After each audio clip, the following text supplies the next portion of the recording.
नमस्कार बच्चों, मैं मनोज कुमार। और बच्चों, आज हम आपके लिए यहाँ पर पिछले साल यानी कि बोर्ड एग्ज़ाम 2023 में हुए गणित के मेरे पास यहाँ पर 2 सेट हैं। और इन दोनों सेटों में बच्चों आज हम देखेंगे कि पिछली साल क्वेश्चन पेपर कैसा आया था। मैं जानता हूँ कि आपने ये क्वेश्चन पेपर देख भी लिए होंगे और सॉल्व भी कर रखे होंगे। तो बच्चों, फिर भी आपके लिए बहुत ज़रूरी है कि एक बार इसको फिर से देख लें, क्योंकि बोर्ड एग्ज़ाम्स में क्या होता है, प्रीवियस ईयर्स के जो क्वेश्चंस पेपर होते हैं उनमें से काफ़ी क्वेश्चंस बच्चों रिपीट होते हैं। तो ये हमारे पास जो सेट है 822 DX है बच्चों, और पेपर का नंबर 928 है। और इसके अलावा बच्चों हमारे पास एक और सेट है, वो भी देखिए, ये वाला सेट है। और इसका सेट जो पेपर कोड नंबर है 822 है, और पेपर नंबर इसका भी 900 यहाँ पर 28 है बच्चों। ठीक है, तो बोर्ड एग्ज़ाम 2023 में जो गणित का जो पेपर हुआ है, ये इसके हमारे पास 2 सेट हैं। ठीक है, तो इन दोनों सेटों में बच्चों आज की इस वीडियो में हम जो MCQ क्वेश्चंस हैं उन्हें सॉल्व करेंगे। ठीक है बच्चों, तो ध्यान से शुरू से लेकर आखिर तक ज़रूर देखें। तो पहला जो क्वेश्चन यहाँ पर दिया हुआ है बच्चों कि द्विघात समीकरण 3x² - 6x + 4 = 0 का विविक्ती कर। तो यहाँ पर बच्चों केवल हमें क्या पूछा है, विविक्ती कर पूछा है।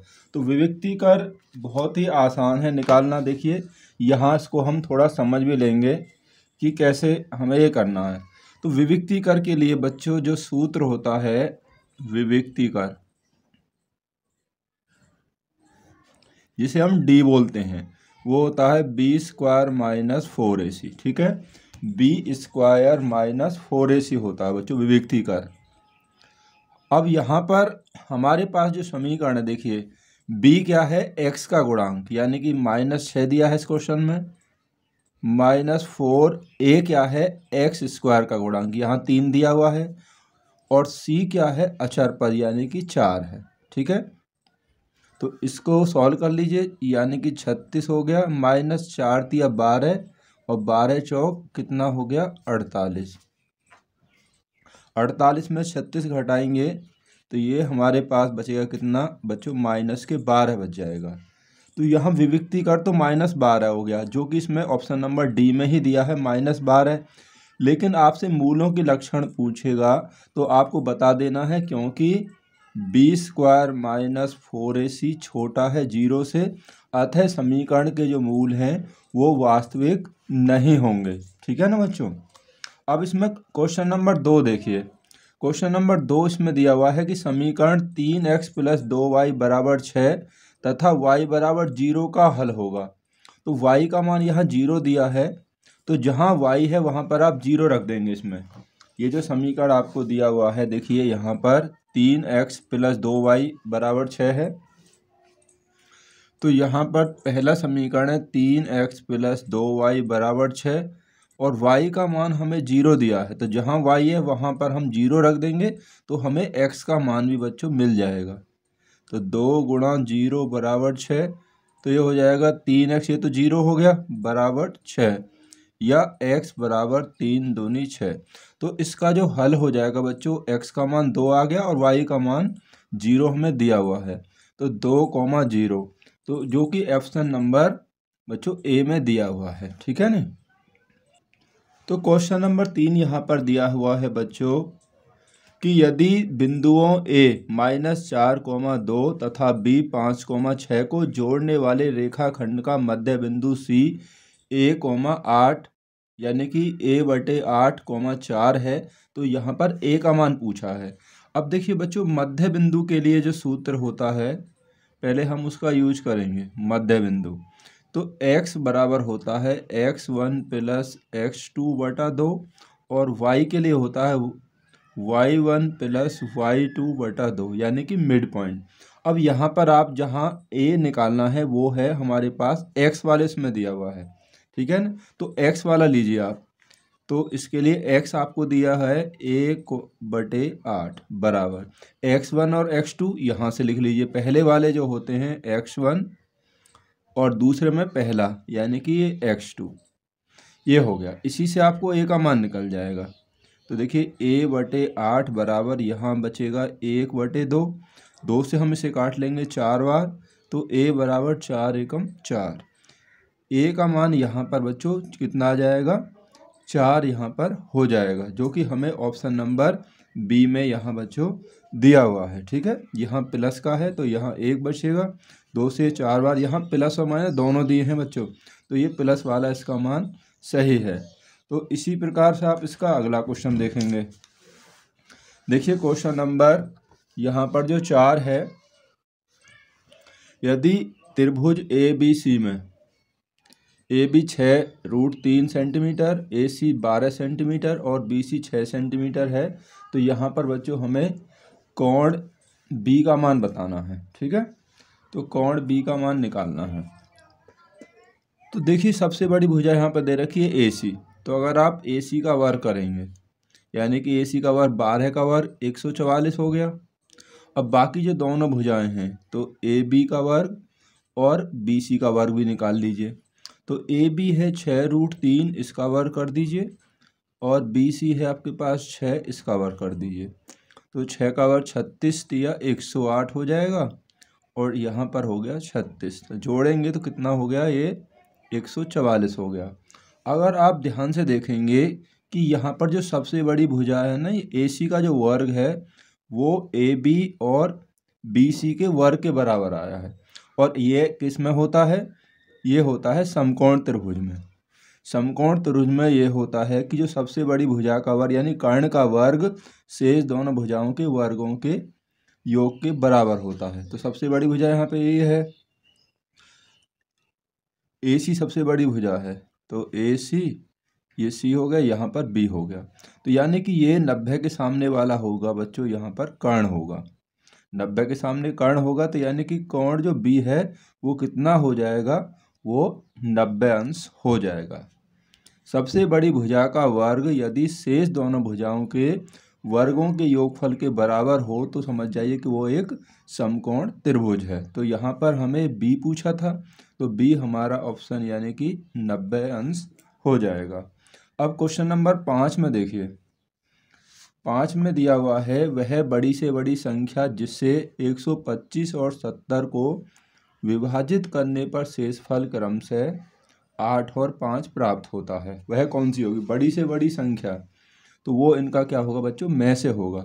यहाँ शेषफल की बात करता है, तो 125 में से आप पहले 8 घटा दीजिए तो 117 बच जाएगा, और 70 में से आप कितना दिया है 5, तो 5 घटाएंगे तो 65 आएगा।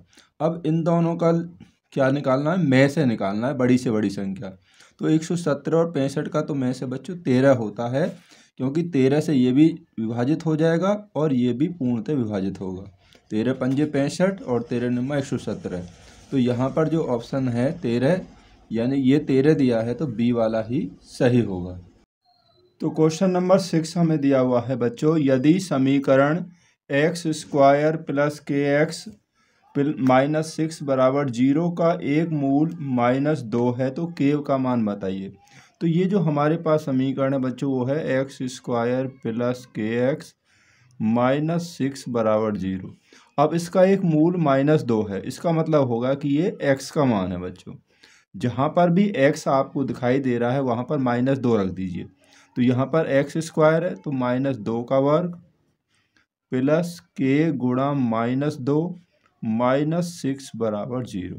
इसे सॉल्व करने पर ही आपके पास k का मान आ जाएगा। यहाँ पर 4 हो गया, 4 इस गुणा करेंगे -2 के -6 बराबर 0।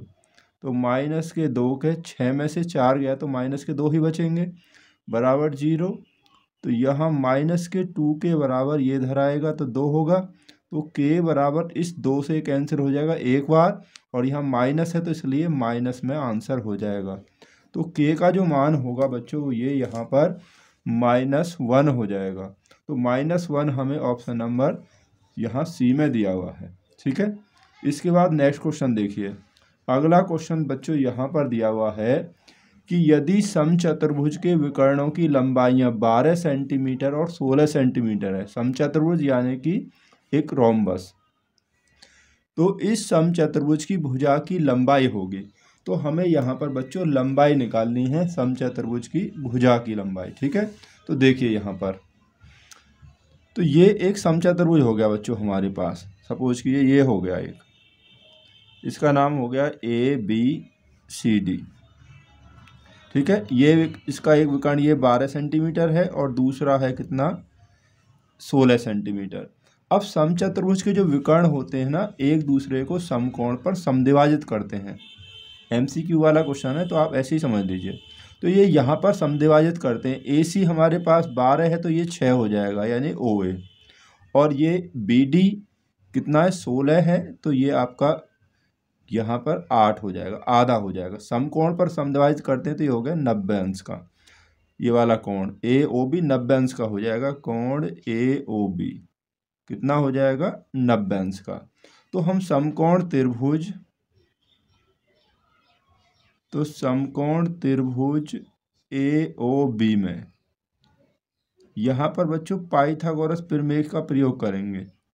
तो पाइथागोरस प्रमेय से क्या होगा, ठीक है, पाइथागोरस प्रमेय से होगा कि 90 के सामने जो कर्ण का वर्ग यानी कि AB का वर्ग बराबर होगा OA का वर्ग और प्लस OB का वर्ग, इसके बराबर होगा। अब OA जो है हमने आपको बताया कि AC का आधा है। OA जो है 1/2 कितना है, AC का आधा है। ठीक है नहीं, ये इसका आधा, या फिर हम 6 आए नहीं, चलो आप 6 ही रख दीजिए, यानी कि 6 का वर्ग, और OB कितना है, 8 है, तो ये 8 का वर्ग हो जाएगा। 6 का वर्ग 36 और ये हो जाएगा बच्चों 64, दोनों को जोड़ेंगे तो 100 हो गया। अब ये हमारे पास है AB का वर्ग, और अगर हम AB का मान निकालेंगे तो हमें 100 का क्या करना है, स्क्वायर रूट यानी कि वर्गमूल यहाँ पर ले देना है। तो 100 का वर्गमूल जो आएगा बच्चों वो हो जाएगा 10 सेंटीमीटर। और AB क्या है, ये हमारी इसकी भुजा है, तो इसकी जो भुजा है वो हो जाएगी 10 सेंटीमीटर। और ऐसा हमें ऑप्शन नंबर B में दिया है, तो यही सही होगा। अगला क्वेश्चन देखेंगे आप, क्वेश्चन नंबर जो 8 है, यदि साइन थीटा बराबर कॉस थीटा है और जो थीटा का मान है वो ग्रेटर देन इक्वल टू 0 और लेस देन इक्वल टू 90 है। ठीक है ना बच्चों, अब यहाँ पर क्या मान होगा, हम सभी जानते हैं कि साइन थीटा और कॉस थीटा के मान बराबर होते हैं, वो 45 अंश के लिए होते हैं बच्चों। ठीक है, तो यही इसका ऑप्शन सही हो जाएगा। ठीक है ना बच्चों, यही इसका ऑप्शन सही होगा। क्वेश्चन नंबर 9 है कि संख्या 144 के अभाज्य गुणनखंडों के घातों का योगफल होगा। तो गुणनखंड जैसे हम इसके करेंगे, 144 के अभाज्य गुणनखंड करने हैं बच्चों। पहले आप समझिए 16 निम्न 144 होता है। अब 16 जो होता है 2 की घात 4 हो गया, और 9 को हम लिख सकते हैं 3 की घात 2। तो ये अभाज्य गुणनखंड आ गए, इनकी 2 की घात 4 है और 3 की घात 2 है। तो घातों का योगफल पूछा, इसकी घात 4 और इसकी घात 2 है, 4 और 2 6, यानी कि यहाँ पर जो ऑप्शन नंबर 6 होना चाहिए, क्योंकि घातों का योगफल बच्चों कितना है, 6 है, तो ऑप्शन नंबर C में ऐसा दिया हुआ है।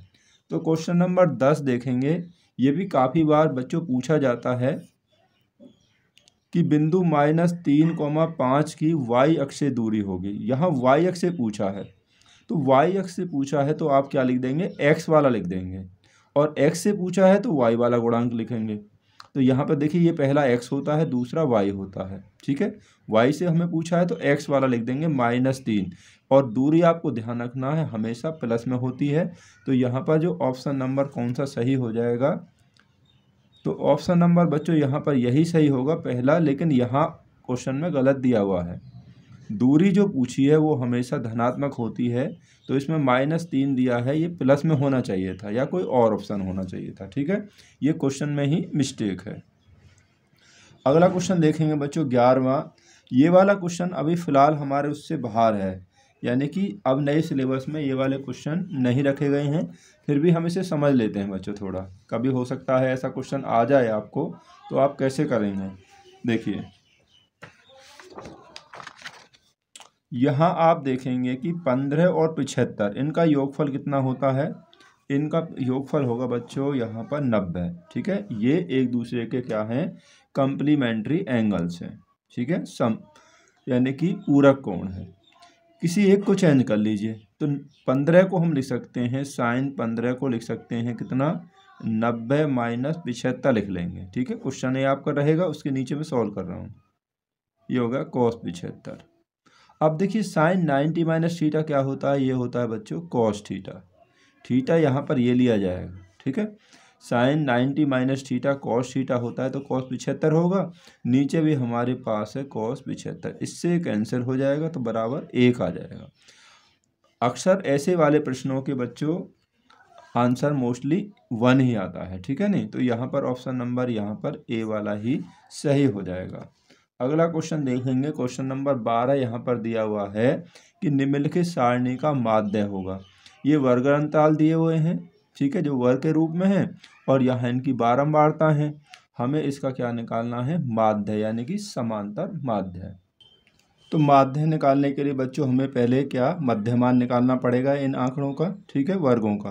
तो मध्यमान निम्न सीमा और उच्च सीमा जोड़कर आधा कर दीजिए। तो यहाँ 10 का आधा 5 होगा, सभी में 10 का अंतर है, 10 जोड़ते चले जाइए। तो 10 और 5 15, 15 और 10 25, 25 और 10 35, और 35 और 10 ये हो गया बच्चों 45। यहाँ पर अगला कॉलम आएगा f इंटू एक्स, यानी कि पद गुणा बारंबारता। इसकी और इसकी गुणा कर देंगे हम। ठीक है, 5 पंजे 25, 15 15 सिक्का 90, और 25 पंजे 125, और 35 दिया 105 हो गया, 45 एकम 45। इन्हें आप जोड़ दीजिए। ठीक है, एफ एक्स से ऊपर तो ये आएगा सिग्मा एफ एक्स, इनका जो योगफल होगा वो सिग्मा एफ एक्स हो जाएगा। तो हम इन्हें जोड़ लेते हैं बच्चों, जोड़कर कितना होता है देख। तो बच्चों इसका जो योगफल है वो कितना बैठता है, 390 हो गया। और सिग्मा एफ यानी कि बारंबारताओं का योगफल अगर हम करेंगे तो 6 और 5 11, 11 और 5 16, 16 और 4 20, ये हो गया 20। माध्य बच्चों हमें निकालना है, बहुत आसान है माध्य निकालने के लिए। तो माध्य आप सूत्र लगा देंगे सिग्मा एफ एक्स बटे सिग्मा एफ। ठीक है, सिग्मा एफ एक्स हमारे पास 390 है और सिग्मा एफ का मान 20 है। तो 0 से 0 कट जाएगी, 2 से 39 में डिवाइड करेंगे तो यह आएगा 19.5। तो 19.5 क्या हमें किसी ऑप्शन में दिया हुआ है, तो ऑप्शन नंबर जो यहाँ बच्चों डी है इसका ये सही है। क्वेश्चन नंबर 13 में दिया हुआ है 3 cot थीटा बराबर 4 है, तो cosec थीटा का मान बताइए। अब देखिए बच्चों यहाँ पर 3 cot थीटा बराबर 4 दिया है, तो यानी cot थीटा बराबर हो जाएगा 4/3। या तो आप त्रिभुज बनाकर तीनों भुजाएं निकाल लेंगे, अगर आपको सूत्र याद है तो सीधा हो जाएगा। देखिए, क्योंकि cosec स्क्वायर थीटा होता है बच्चों 1 प्लस cot स्क्वायर थीटा होता है cosec स्क्वायर थीटा का मान। अब 1 प्लस कॉट का मान आपके पास 4/3 है, तो 4/3 का वर्ग कर दीजिए। तो 1 प्लस 4 चौक 16/9, तो ये हो जाएगा 9 एकम 9, 16 9 25, 9 एकम 9 और 16 25/9 हो जाएगा। ये कॉसेक स्क्वायर थीटा का मान है। ठीक है, ये कॉसेक स्क्वायर थीटा का मान है, तो कॉसेक थीटा का मान इसका वर्गमूल ले देंगे। 25 का कितना आएगा 5, और 9 का आ जाएगा 3, यानी कि 5/3। और ऐसा हमें किसी इसमें दिया हुआ है, हाँ दिया हुआ है, क्वेश्चन नंबर सी में दिया हुआ है। क्वेश्चन नंबर 14 देखेंगे, यदि गोलों के आयतनों का अनुपात 27:64 है तो उनके पृष्ठीय क्षेत्रफलों का अनुपात क्या होगा।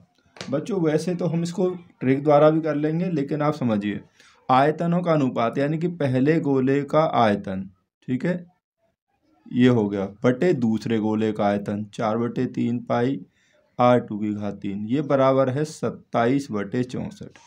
ठीक है, आयतनों का अनुपात है। 4/3 पाई से 4/3 पाई काट दीजिए, तो r1/r2 का जो दोनों में क्यूब है बराबर हो जाएगा। इसे हम लिख सकते हैं 3/4 की क्यूब, लिख सकते हैं नहीं। 27 भाई आपका 3 का क्यूब है और 4 जो है 64 का क्यूब है, इससे ये कट जाएगा। तो r1/r2 यानी कि त्रिज्याओं का अनुपात आ जाएगा 3:4। हमें पूछा वक्र पृष्ठों का अनुपात। अब देखिए वक्र पृष्ठ होता है 4πr1² यानी कि 4πr², गोले का वक्र पृष्ठ, और दूसरे गोले का हो जाएगा 4πr2 का स्क्वायर। ठीक है, 4 पाई से 4 पाई कैंसिल हो गया, आपके पास बचा R1/R2 का स्क्वायर, दोनों पे स्क्वायर है, और R1/R2 आपके पास 3/4 है, इसका ही वर्ग कर दीजिए, कितना आएगा 9/16, यानी कि 9:16 इसका आंसर हो जाएगा। ठीक है, तो 9:16 है बच्चों, वो हमें ऑप्शन नंबर 1 में ही दिया हुआ है। ठीक है, अब देखिए अपना क्वेश्चन नंबर 15 देखिए। 15 क्वेश्चन नंबर में आपको दिया हुआ है कि यदि कुछ प्रेक्षणों के बहुलक तथा माध्य, पहला बहुलक है 45 और दूसरा है माध्य यानी समांतर माध्य, तो माध्य का होगी। तो यहाँ पर बच्चों एक इंपीरियल फॉर्मूला होता है कि इनमें तीनों में क्या संबंध होता है। देखिए बहुलक, मैं आपको बता रहा हूँ, बहुलक जो होता है वो बराबर होता है 3 गुणा माध्य, माध्यक यानी कि माध्य का -2 गुणा माध्य, ये होता है इनमें संबंध। यानी कि माध्यिका के 3 गुणे से माध्य का 2 गुना घटाने पर हमें बहुलक प्राप्त हो जाता है। ठीक है, यहाँ हमें माध्यिका निकालनी है। ठीक है, तो 3 गुणा माध्यक बराबर, इसको धर ले जाएंगे तो 2 गुणा माध्य प्लस बहुलक, ये इसका फॉर्मूला हो जाएगा यहाँ पर। अब 2 गुणा माध्य आपको कितना दिया हुआ है, माध्य 27 है, और प्लस बहुलक कितना है 45। ठीक है, 27 दूनी 54 और प्लस 45, 54 प्लस 45, इन्हें अब जोड़ दीजिए, कितना हो गया 999 हो गया। यानी कि बच्चों माध्यक का 3 गुना इसके बराबर है। अगर हम माध्यक निकालेंगे माध्य का, तो 3 से इसे डिवाइड कर दीजिए, कितना आ जाएगा 33 तिया 99। ठीक है ना, 33 तिया 99, तो 33 आंसर यहाँ पर सही होगा। तो ऐसा हमें दिया हुआ है, हाँ दिया हुआ है, ऑप्शन नंबर बी में दिया है, तो यही आपका सही होगा। ठीक है ना। अब यहाँ पर अगला जो क्वेश्चन है 16वां, देखिए कितना आसान है कि इसके मूल होंगे। यहाँ पर हमें इसके मूल पूछा है। देखिए x² - 2x + 1 = 0 के मूल पूछा है, मूल यानी कि हल x के मान। तो देखिए एक के आप ऐसे टुकड़े कीजिए जोड़कर आपके 2 आ जाएं, तो हो जाएगा 1 एकम 1, यानी कि x - x + 1। एक के आपको ऐसे फैक्टर्स करने हैं कि जोड़कर 2 आना चाहिए, तो वो x और x ये 1 1 हो जाएंगे, 1 + 1 कितना होगा 2 होगा। एक की जगह 1 लिखते नहीं है तो हम x लिख देंगे, पहले इसमें x कॉमन, x - 1 माइनस के 1 कॉमन, तो x - 1 बराबर 0, तो x - 1 और दूसरे में भी x - 1 हो जाएगा। x - 1 है तो x का मान क्या आ जाएगा, तो x का मान जो है बच्चों यहाँ पर 1 होगा, ये भी क्या 1 होगा, तो 1,1 इसका आंसर हो जाएगा। और हमें ऐसा दिया हुआ है ऑप्शन नंबर ए में बच्चों यहाँ पर दिया हुआ है। तो क्वेश्चन नंबर 17 देखेंगे आप। 17 में दिया हुआ है कि यदि 7, 13, 20, 17 और 3x का जो माध्य है वो हमारे पास 18 है, तो x का मान बताइए बच्चों। ठीक है, तो यहाँ पर हमें x का मान ज्ञात करना है। देखिए माध्य क्या होता है, माध्य होता है पदों का योग, पदों का योग बटे पदों की संख्या, पदों की संख्या, यानी कि हम ऐसे कह सकते हैं सिग्मा x बटे n, ये भी इसका सूत्र होता है।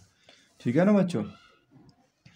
अब माध्य हमें कितना दिया 18 दिया हुआ है, पदों का योग हमें दे रखा है 7 + 13 + 20 + 17 और + 3x। कितने पद हैं आपके पास, 1 2 3 4 5 पद हैं, बटे 5 कर लेंगे, तो ये हो जाएगा 18 बराबर 13 और 7 20 है, 20 40, 40 यानी कि 57, 57 + 3x बटे 5 हो जाएगा, गुणा कर लेंगे तो ये होगा 57 + 3x बराबर 18 पंजे 90 होगा। तो 3x का मान 90 में से 57 घटा दीजिए तो बचेंगे हमारे पास बच्चों कितना 33 बच जाएगा। ठीक है, तो x का मान जो कितना हो जाएगा 3 से कैंसिल हो जाएगा 11 बार, तो x का मान हमारे पास बच्चों यहाँ पर 11 हो जाएगा। और हमें ऑप्शन नंबर सी में वो दिया हुआ है, ऑप्शन नंबर सी में हमें वो दिया हुआ है बच्चों, देखिए यहाँ पर ऑप्शन नंबर सी। ठीक है, तो क्वेश्चन नंबर 18 है, देखिए समीकरण 3/x - 2x = 2/x का हल है। यहाँ पर इसका मान निकालना है। देखिए बच्चों, इसे भी हम आसानी से हल कर लेंगे। 3/x इसको आप इधर ले आइए, ये प्लस वाला इधर आएगा तो माइनस का हो जाएगा 2/x बराबर, इसको अभी इधर रख दीजिए 2x को, ठीक है। हर समान है, 3 में से 2 गया तो 1 बचेगा, यानी 1/x लिख देंगे, बराबर हो गया 2x। क्रॉस मल्टीप्लाई करेंगे अगर हम तो ये हो जाएगा 2x² बराबर 1। ऐसे गुणा कर लिया है क्रॉस में, तो x² बराबर हो जाएगा 1/2, ठीक है। x² का मान 1/2 हो गया। अगर हम x का मान निकालेंगे तो इसका क्या लेना है, स्क्वायर रूट, ठीक है। तो 1 का तो 1 ही होगा और 2 का नहीं आ पाएगा, √2, तो ±1/√2 हम इसको लिख सकते हैं। और ऐसा हमें किस में दिया है, ऑप्शन नंबर डी में बच्चों दिया हुआ है, ठीक है नहीं। क्वेश्चन नंबर 19 देखिए, यदि दो समरूप त्रिभुजों की भुजाएं 4:7 के अनुपात में हैं तो इन त्रिभुजों के क्षेत्रफलों का अनुपात क्या होगा। बहुत ही आसानी है, बहुत ही आसान है बच्चों ये। यहाँ पर क्षेत्रफलों का अनुपात निकालना है तो जो संगत भुजाएं हैं उनका ही वर्ग कर दीजिए। 4 का वर्ग 16 हो जाएगा, 7 का वर्ग 49, यानी कि 16:49 हो जाएगा। ऑप्शन नंबर बी यहाँ पर सही होगा। पहले का वर्ग 16, 7 का वर्ग 49। समरूप त्रिभुजों के क्षेत्रफल उनकी संगत भुजाओं के वर्गों के समानुपाती होते हैं, वही हमें यहाँ पर लगा देना है। अब क्वेश्चन नंबर 20 यहाँ पर देखिए बच्चों, यदि एक वृत्त का क्षेत्रफल तथा परिमाप संख्यात्मक रूप से समान है तो वृत्त की त्रिज्या होगी। वृत्त का क्षेत्रफल क्या होता है बच्चों, πr² होता है, और वृत्त का परिमाप होता है परिधि, यानी कि 2πr होती है, ठीक है। पाई से पाई कैंसिल कर लीजिए और r से एक r कैंसिल हो जाएगी, r² था, r बच गई, बराबर यहाँ 2 बचा। देखिए कितना आसान है। तो आपको ये करना है, वृत्त का क्षेत्रफल बराबर वृत्त की परिधि परिमाप, बस हल करने पर 2 आ गया। तो इसमें 2 हमें दिया है ऑप्शन नंबर डी में बच्चों, यहाँ पर दिया है, तो यही इसका सही आंसर होगा। अब बच्चों ये हमारा दूसरा सेट है 822dx, ठीक है नहीं। इसमें जो बहुविकल्पीय प्रश्न हैं, जो पहले सेट में कुछ ऐसे क्वेश्चन हैं दोनों में ही दिए हुए हैं, तो हम केवल वो प्रश्न यहाँ पर करेंगे इस वाले सेट में से जो कि पहले वाले सेट से बिल्कुल अलग है, ठीक है। जो एक जैसे हैं उन्हें हम छोड़ते चले जाएंगे, ठीक है नहीं। तो यहाँ पर पहला जो क्वेश्चन है बच्चों ये है कि परिमेय संख्या 17/2 × 5 का दशमलव प्रसार निम्नलिखित में से किस स्थान के बाद में समाप्त हो जाएगा। वैसे तो अगर हम बच्चों नॉर्मली यहाँ पर कहें 2 × 5 है, दोनों ही अभाज्य हमारी संख्याएं हैं। जो 2 पर जो बड़ी घात है 2 ही है, यहाँ पर हमारे अभाज्य गुणनखंडों में जो बड़ी घात होगी वही इसका आंसर होगा। यहाँ पर बड़ी घात यहाँ पर 2 है, तो यानी कि इसका दशमलव प्रसार दशमलव के 2 अंक बाद ही समाप्त हो जाएगा। तो ऑप्शन नंबर बी सही होगा। लेकिन होगा कैसे वो समझ लीजिए। ये दोनों की घात हमें बराबर करनी है। यहाँ पे 2 की घात 2 है, तो यहाँ पे 5 की घात 2 लाने के लिए 5 से यहाँ गुणा कर दीजिए, 5 से वहाँ कर दीजिए, अंश और हर दोनों में। तो 17 पंजे 85 और नीचे हो जाएगा, देखिए 5 की घात 2 हो जाएगी, 2 की घात 2 गुणा 5 की घात 2 होगी यहाँ पर भी, तो ये हो जाएगा 85/10 की 5, 5 दूनी 10 की घात 2 हो जाएगी, ठीक है। 10 की घात 2 का मतलब होता है 100। 100 का भाग अगर किसी संख्या में आप देंगे तो 2 अंकों के बाद दशमलव आ जाएगा, ठीक है, इतना आ जाएगा। अगर इसका दशमलव रूप पूछता है तो आपका यह दशमलव रूप हो जाएगा बच्चों। इसमें बच्चों क्वेश्चन नंबर 4 देखेंगे। बाकी के क्वेश्चन नंबर 2 और 3 जो है वो वैसे ही हैं जो कि हमने पिछले सेट में यहाँ पर कर लिए हैं। दिया गया है कि 132 और 288 का लैसे जो है वो 3168 है, तो इनका हमें में से जो है वो क्या होगा। देखिए इसके लिए सीधा आप सूत्र लगा देंगे, में से बराबर होता है दोनों संख्याओं का गुणनफल, यानी कि पहली संख्या गुणा दूसरी संख्या बटे उनके लैसे से आप भाग दे देंगे। अगर आपको में से निकालना है तो दोनों संख्याओं के गुणनफल में उनके लैसे से भाग दे देंगे, यदि हमें लैसे निकालना है तो, ठीक है। अब देखिए 4 से 4, यहाँ 8 से काट लीजिए, चलो 8 तिया 24 बचे 4, 8 छिंग 48, 8 का यहाँ भाग देंगे तो 8 तिया 24 और 8 नाम 72 और 8 छिंग 48। 132 से ये कैंसिल हो जाएगा कितनी बार? 3 बार। और 3 से फिर ये कैंसिल हो जाएगा बच्चों कितनी बार? 12 बार। तो यहाँ पर इनका जो मैच है होगा वो 12 बच्चों हो जाएगा। ऑप्शन नंबर हमें यहाँ पर डी में ऐसा दिया हुआ है, ठीक है ना बच्चों। अब क्वेश्चन नंबर जो यहाँ पर है 5वां, ठीक है, 5वां जो क्वेश्चन है देखिए ये दिया हुआ है कि यदि समीकरण 3x² minus 12x plus m बराबर 0 के मूल बराबर है तो m का मान बताइए।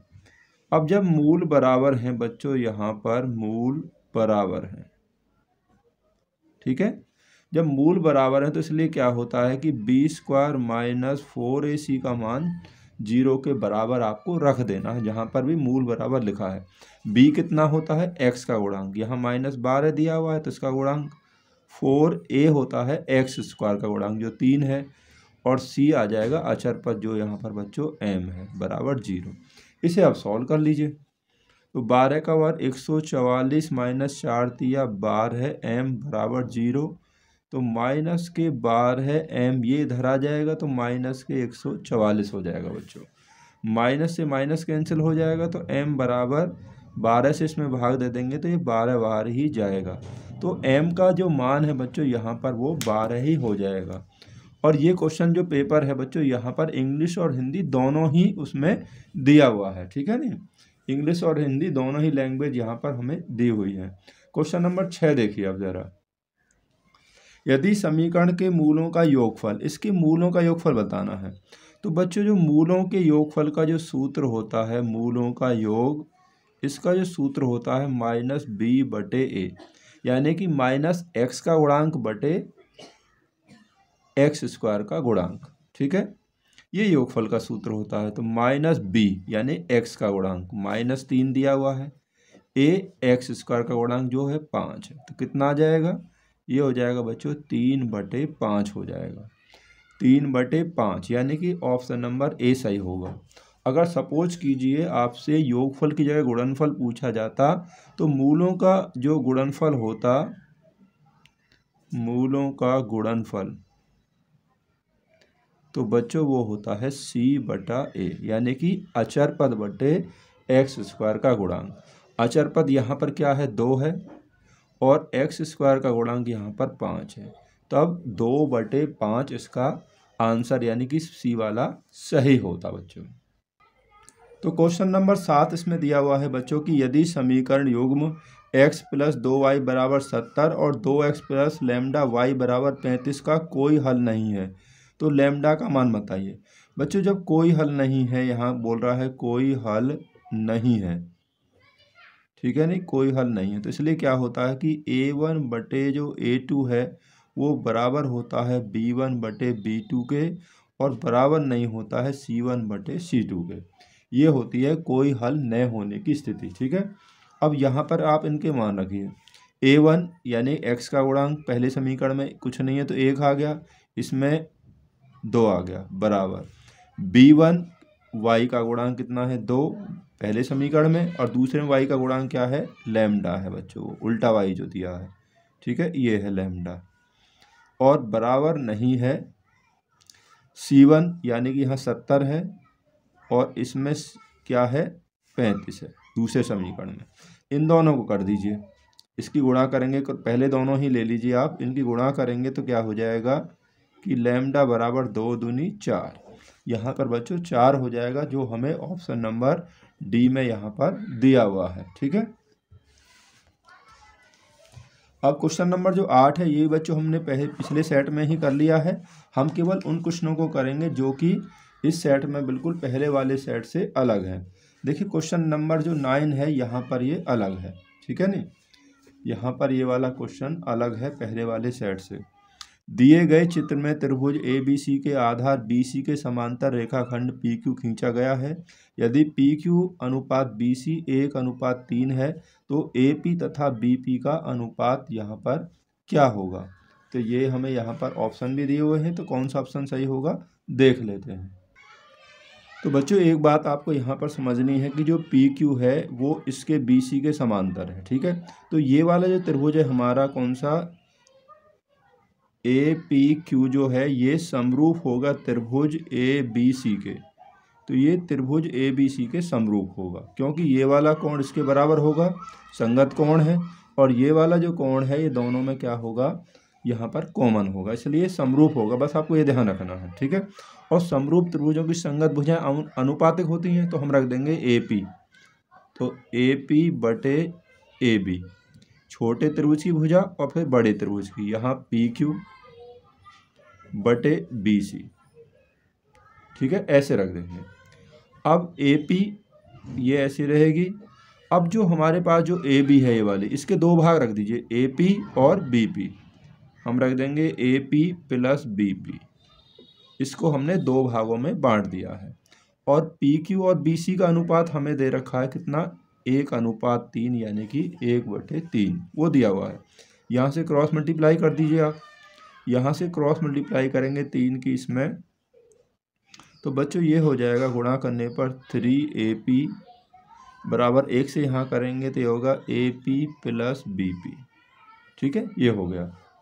AP को इधर 3 में से घटाएंगे तो कितना बचेगा, यानी कि 2AP बराबर BP, या AP बटे इसको इधर ले आइए BP बराबर, यहाँ 1 मान लीजिए, ये इधर चला गया, गुणा में था भाग में आ गया, बराबर 1/2 इधर आ जाएगा। तो इनका अनुपात हो जाएगा 1:2।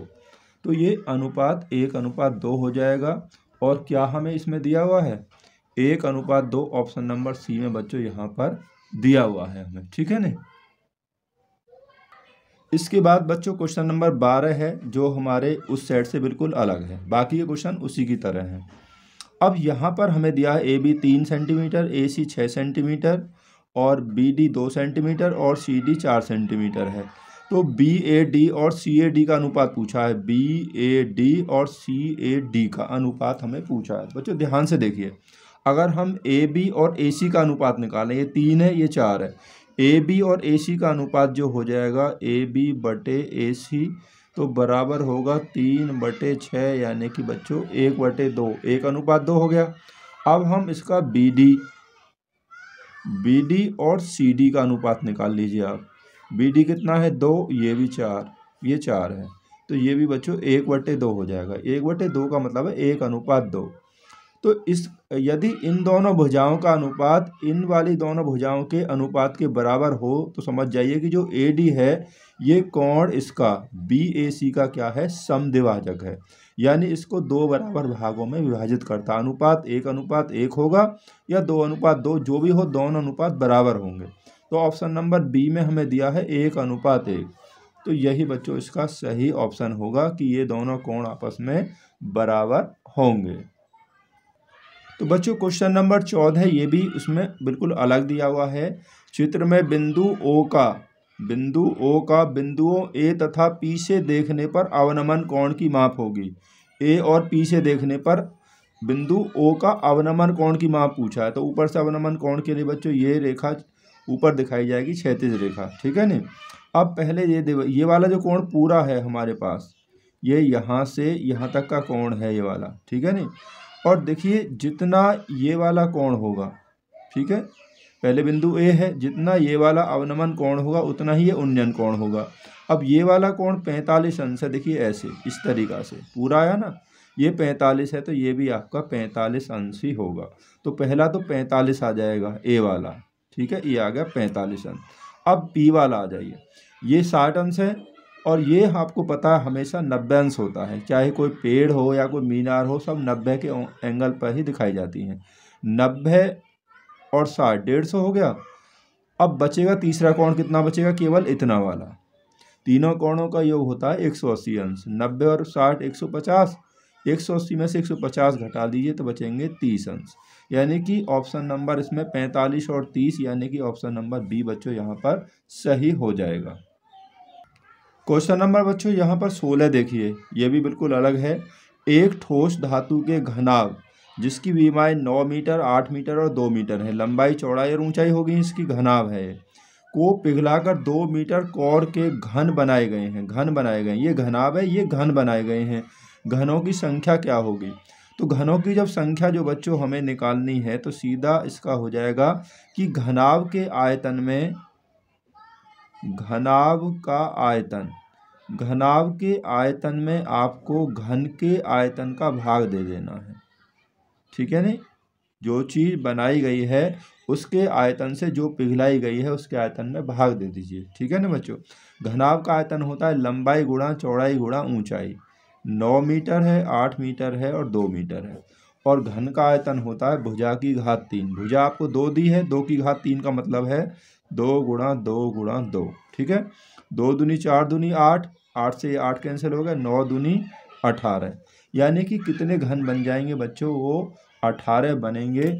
और ऐसा हमें ऑप्शन नंबर ए में ही दिया हुआ है। ठीक है ना बच्चों, ऑप्शन नंबर ए में दिया हुआ। 17 में क्या पूछा है बच्चों? यहाँ माध्य पूछा है। ऐसा तो हमने पिछले सेट में ही कर लिया है, वही माध्य का तरीका है। क्वेश्चन नंबर 20 बच्चों इस सेट का जो हमें दिया हुआ है एमसीक्यू में, यहाँ पर हमें माध्यिका पूछी है। ये वर्ग अंतराल दिए हुए हैं और ये इनकी बारंबारता है। तो यहाँ पर माध्यिका कैसे निकालेंगे? तो इसको हम बच्चों यहाँ पर सॉल्व कर लेते हैं। देखिए, ठीक है ना। अब देखिए, माध्यिका के लिए पहले हमें एक संचय बारंबारता सारणी बनानी होती है। तो बना लेते हैं एक संचय बारंबारता सारणी। तो ये पहले का पहला ही आएगा और इन्हें क्रॉस जोड़ेंगे। 4 और 5 9 हो गया, 9 और 13 22, 22 और 20 यानी कि 42, 42 और 8 ये हो गया बच्चों 50। ये हमारी होगी संचय बारंबारता सारणी।